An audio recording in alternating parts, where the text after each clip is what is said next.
Ever find yourself wishing you could just like absorb the core principles of some new system, some new tool, without having to trudge through endless documentation? Yeah, I feel that. I bet a lot of our listeners do too. And well, that's exactly what we're doing today, like peeling back the layers and getting right to the heart of it. Straight to the good stuff. Exactly. We're taking a deep dive into the foundational structure, the syntax, the essence of robot framework. Sounds intense. It is, in a good way. But don't worry, we're going to make it super accessible. So for anyone who hasn't crossed paths with Robot Framework yet, it's basically a script-based interpreter. It works with like textual specifications, and it's incredibly powerful, especially for things like test automation. Oh yeah, test automation, big time. Yeah. But it's not just that, right? It's also really useful for RPA. You got it, robotic process automation. And our mission today is pretty straightforward. We want to equip you with a clear, concise understanding of how those robot framework files are organized, like what makes them tick, and the basic rules that govern their readability and functionality. Basically, we want to give you practical knowledge, and we want to do it quickly. No time wasted. Love it. All right, so let's unpack this thing. One of the first things that'll probably jump out at you about Robot Framework is its syntax. It's space separated. Space separated, huh? Yeah. Now, this isn't just about, hitting that space bar once. It's all about using 2 or more spaces as a separator. In fact, they actually recommend using 4 spaces consistently. Look, indentation matters. It really does. And it might seem like a small detail, but trust me, it makes a world of difference in how easy those specifications are to read and understand, especially when you're collaborating on code. Oh, I can see that. When everyone's on the same page with the spacing, things just flow better, Absolutely. And another thing, this might sound counterintuitive, but because the structure is so explicit, version control systems can often pinpoint changes more accurately than in syntaxes that rely heavily on punctuation. Huh, interesting. Fewer merge conflicts then. You got it. Now, one thing to keep in mind, though, a single space is totally cool if it's part of the content itself, like within a name or a string. No problem there. Gotcha. So inside the elements themselves, single spaces are fine. But for separating them, it's 2 or more. Makes sense. Exactly. And what's fascinating about this simple rule is how much it contributes to the overall readability for the user, for you. You see, by clearly delineating the different elements with these spaces, it avoids that visual clutter that you sometimes get with languages that rely on a ton of punctuation or symbols. Yeah, it's like a breath of fresh air. It's cleaner. It's more intuitive. Exactly. It's a design choice that really prioritizes clarity for people who might not be hardcore programmers. Makes it more approachable for everyone. I like it. And to build on that idea of readability, Robot Framework uses indentation-based blocks. Indentation like outlining. Precisely, like outlining. You indent to show what belongs inside something else. So when you're defining the body of a test, a task, or a reusable keyword, you just indent the lines that make up that body. This visual structure makes it immediately obvious which steps belong where. Yeah, so it's super clear which actions a keyword performs or which steps are part of which test. Exactly. Much easier to follow the logic. And this indentation thing, it's not just about Robot Framework, right? It aligns with good practices in a lot of scripting languages. It emphasizes a clean and organized structure, which is, always a good thing. You're right. It goes beyond aesthetics. It has a real impact on maintainability. When the structure is clear, it's so much easier to go back later and understand, modify, or debug those automation scripts. Makes a huge difference in the long run, especially when you're working on larger projects. Now, another thing that I think makes Robot Framework pretty approachable, especially for beginners, is its reduced reliance on special characters. Ooh, tell me more about that. So, compared to many programming languages that are just littered with semicolons, brackets, all sorts of symbols, Yeah, I've seen those. Robot Framework keeps things pretty clean. The focus is on using natural language keywords and a straightforward structure, which can be less intimidating for folks coming from a non-programming background. Right, it's like it's speaking your language. Exactly. Now, of course, there are some special characters, like for variables and things like that, but overall, it's designed to be less overwhelming. And this reduction in special characters ties into that string-first concept, which is actually a pretty neat thing to grasp. String first. Yeah. Essentially, when Robot Framework comes across unquoted text, it just assumes it's a string. Okay. So you can often just write out what you want to happen in a pretty natural, human-like way. Makes sense. But that also means if you want to use variables, you have to use a specific syntax to show that it's not just a regular string. Right. You have to signal to Robot Framework, hey, this is a variable, not just some text. Exactly. So there's a bit of a trade-off there. It's convenient to just write things out naturally, but it also means you have to be mindful of those special cases. It's a good point. I mean, I could see how that could lead to some unexpected behavior if you accidentally forget to quote something that looks like a keyword. Definitely something to watch out for. A potential pitfall.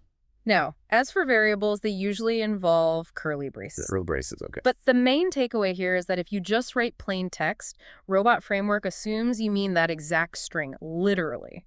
Gotcha.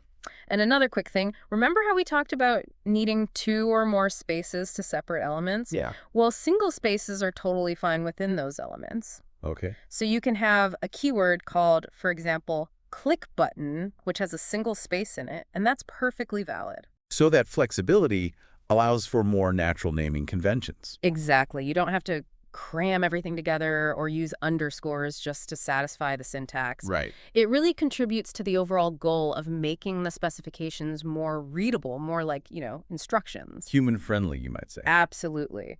Now, here's another little detail that can save you a lot of headaches down the road.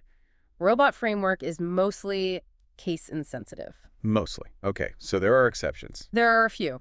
But generally speaking, when you're talking about things like keyword names or variable names, you don't have to stress too much about capitalization. Which is great because, let's be honest, remembering to capitalize things consistently can be a pain. It really can. However, and this is important to note, library imports are often case sensitive. So that's one of those exceptions. Yes. So you do need to pay attention to that. Gotcha. So most things are case insensitive, which is great for ease of use, but library imports, you got to be careful with those. It's like a little quirk to keep in mind. But I guess those exceptions, like with the library imports, probably exist for a reason. They do. Often they reflect the underlying system's requirements. Okay, so it's not just arbitrary. It's tied to how things actually work under the hood. Right. It's a good reminder to always check the specifics when you're dealing with those external components. Makes sense. So now that we have a good grasp of the fundamental rules, like how Robot Framework looks, let's dive into what those well-structured files actually do. And that brings us to test cases and tasks. The action items. Exactly. In Robot Framework, these are the executable entities, the things that actually make things happen. The movers and shakers. Now, you'll often hear the term test case, or just test, and then you might also hear task. Test case, test, got it. And technically, there's the same thing at their core. The difference really comes down to context. If you're using Robot Framework for, traditional software testing, you'll probably stick with tests. Okay, so test is for the testing world. Right. But if you're using it for RPA, for automating business processes, then task is the more common term. So same structure, different label, depending on what you're doing. Exactly. So whether you call it a test or a task, it always has a body. And that body is made up of keyword calls and Robot Framework statements. Keyword calls and statements, all right. Keywords are like the individual actions, the steps you want to perform. So like open browser, click button, things like that. Exactly. And Robot Framework also has its own set of built-in statements, like if conditions or variable assignments. These allow for more complex logic within your tests or tasks. So you can get pretty sophisticated with it. You really can. And this is where the power of modularity really comes in. By breaking down your automation into these keyword calls, you're making your tests and tasks much more maintainable and reusable. Right, because if you need to do the same thing in multiple places, you just call the same keyword. And if you need to change how that action is performed, you just modify the keyword definition in one spot. Exactly. You don't have to go and change every single test case. It saves so much time and effort. Huge time saver. And that leads us right into how Robot Framework organizes these tests and tasks. The main organizational unit is called a suite. The suite, okay. And a suite can be either a single file, it'll have the .robot extension, or it can be a whole directory. Interesting. So one file or a whole folder can be a suite. Right. And that file or directory will contain your tests or tasks. I see. So you can group things together logically. Now, this file and directory structure for suites, it's pretty clever, actually. It lets you manage potentially massive automation projects. A single .robot file is like a self-contained unit, great for smaller sets of tests or related tasks. But then entire directories can also be suites, especially if they contain other .robot files. And this lets you create a hierarchical structure, a tree structure almost. So you could have suites within suites within suites. Exactly. And this can reflect the way your application is organized or your business processes. Makes it easier to navigate and keep things organized, especially when you've got a lot going on. Right. And by default, when Robot Framework processes a directory of suites, it orders them alphabetically. Alphabetically, huh? Yeah. And this can be important if you have dependencies between suites or if you just want to control the order in which things run. Okay, so you need to be mindful of that naming convention. And as your automation needs grow, this hierarchical structure just makes it so much easier to group things logically, keep everything organized, and make sure it's scalable. I like how it's designed to grow with you. You don't feel like you're going to hit a wall. Exactly. And, it's interesting to think about how this structure helps to prevent information overload. You can break down a large project into smaller, more manageable chunks. Right, so you're not staring at one massive file. Exactly. It's easier to digest, easier to work with.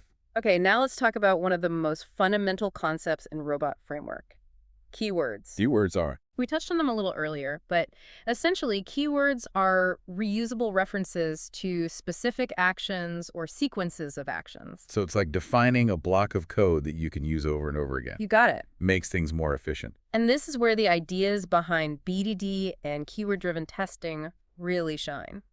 BDD and keyword-driven testing. Yeah, so BDD stands for behavior-driven development. And the idea is that you're describing what you want to achieve in a way that's easy to understand, even for people who aren't technical. So you're focusing on the behavior of the system rather than the nitty-gritty technical details. Exactly. It's about describing the desired outcomes in a way that everyone can understand. And keyword-driven testing is all about using keywords to represent those actions or behaviors. I like how it bridges that gap between the technical implementation and what the business actually wants to achieve. It's really powerful. And it means that non-technical stakeholders can understand and even contribute to the automation process because everything is expressed in a way that's more accessible. Right, everyone's speaking the same language. Okay, now within Robot Framework, there are two main types of keywords you need to be familiar with: user keywords and library keywords. Let's start with user keywords. All right, user keywords. These are keywords that you, the user, write directly in Robot Framework syntax. Their main purpose is to help you structure your tests and tasks. So they're like building blocks, right? You use them to create bigger, more complex actions. Exactly. And they're written in Robot Framework syntax, which means they always call other keywords within their body. Okay. So they could call other user keywords or library keywords, which we'll talk about in a bit. Think of them as composite keywords or business-level keywords that describe a whole flow of actions. Okay, so they're like the higher-level managers delegating tasks to the lower-level folks. I like that analogy. So for instance, you might have a user keyword called login to application. Log into application, okay. Inside that keyword, you might have calls to other keywords like enter username, enter password, and click login button. So it breaks down that complex action into smaller, more manageable steps. Exactly. And this makes your actual test case read much more clearly. Instead of seeing all those individual steps every time, you just see login to application. It's clean, it's concise, and it's easy to understand. Right. It hides all the complexity behind a simple, meaningful name. And the beauty of this abstraction is that it's incredibly maintainable. If the login process changes, you only need to update that login to application user keyword. All the tests that use it will automatically reflect that change. You don't have to go hunting through all your test cases, making changes one by one. Exactly. Huge time saver. Now, let's talk about the other type of keyword, the library keyword. These are usually written in Python, but they can be implemented in other technologies too. Library keywords, Python. Got it. Library keywords are the ones that actually interact directly with the system under test, or the system you're controlling in an RPA scenario. They handle the low-level technical actions. So they're like the specialists, the ones who really know how to get things done at the technical level. Exactly. They might do calculations, interact with databases, manipulate files, control web browsers. The nitty-gritty stuff. Right. And from Robot Framework's perspective, library keywords aren't made up of other Robot Framework keywords. They're the fundamental building blocks. User keywords and tests rely on them to actually function. Got it. So going back to our login to application example, Those keywords like enter username, enter password, and click login button, those would probably be library keywords. They probably would, yeah. They'd likely be provided by a library specifically designed for web browser automation. Makes sense. So the user keyword like login to application is like a wrapper around those lower level library keywords. It provides a more business-focused, reusable way to describe that action.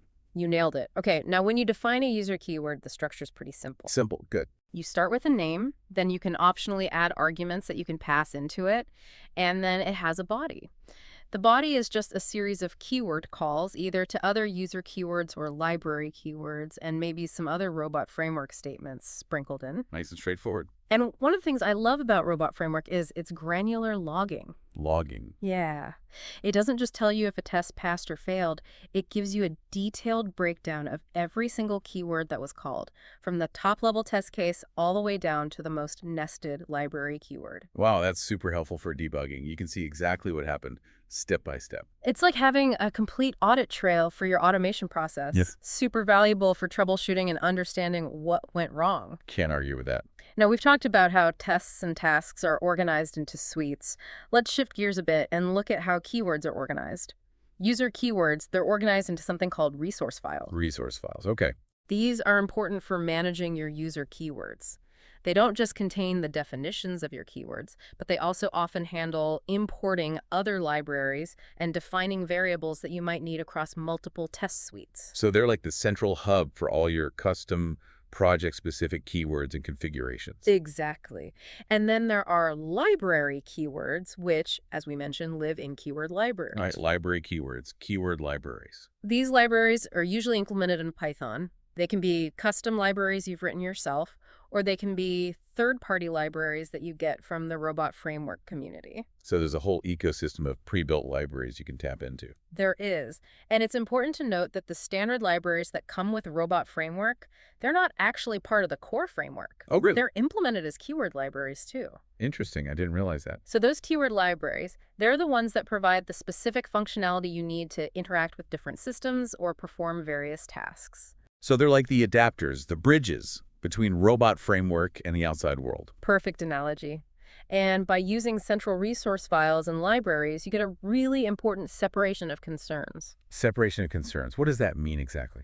It means that your business logic, which is defined in your resource files, is decoupled from the technical implementation details, which are handled in the libraries. Ah, so the what is separated from the how. Exactly.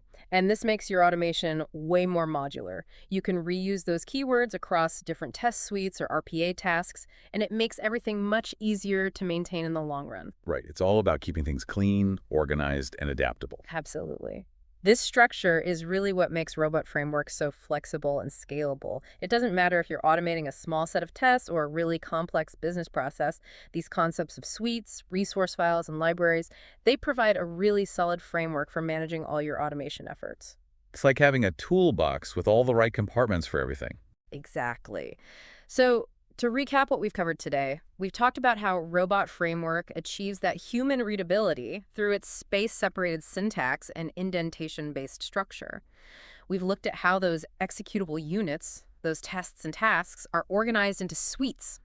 And we've explored the vital role of keywords. User keywords for structuring your automation in a clear, understandable way, and library keywords for providing the underlying technical power. Exactly. And all of this is managed through resource files and libraries, making your life so much easier. It's like they've thought of everything to make automation as smooth as possible. They really have. It's amazing how much you could do with Robot Framework without having to get bogged down in all the super technical details right away. It's a great tool for people just starting out with automation, and it's powerful enough to handle really complex scenarios. Absolutely. And it makes you think, how could this structured approach to automation be applied in other areas, maybe even beyond software testing? Right. What other processes could benefit from this kind of modularity and human-readable design? That's a great question to ponder. Food for thought for our listeners. Thanks for joining us on this deep dive. Until next time. See you then.